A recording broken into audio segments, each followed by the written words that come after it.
વાત કરીએ અરવલ્લીની તો હિન્દુ શાસ્ત્રમાં દરેક તહેવારનું આગવું મહત્વ હોય છે અને મહત્વ મુજબ તહેવારોની ઉજવણી કરાતી હોય છે। ત્યારે આજે શીતળા સાતમના પર્વની મોડાસા સાકરિયા ગામ સહિત જિલ્લામાં અનોખી રીતે ઉજવણી કરાઈ। જ્યાં અરવલ્લી જિલ્લાના મુખ્ય મથક મોડાસા ખાતે આવેલ ઔધારી માતાજીના મંદિરે આજે શીતળા સાતમના પર્વની ભારે ધામધૂમપૂર્વક ઉજવણી કરવામાં આવી।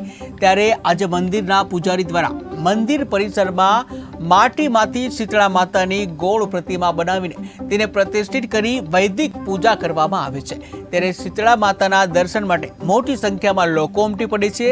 ત્યારે ખાસ કરીને મહિલાઓ વિશેષ શીતળા માતાજીના દર્શન કરી અને ધન્યતા અનુભવતા હોય છે।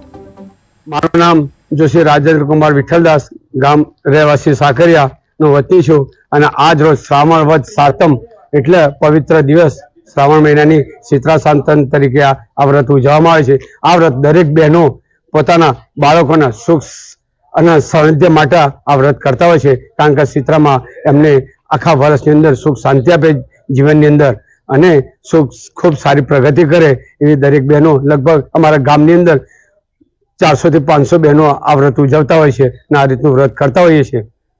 દરેક બહેનો પોતાના શક્તિ પ્રમાણે પૂજા કરતા હોય છે અને બ્રાહ્મણની દક્ષિણા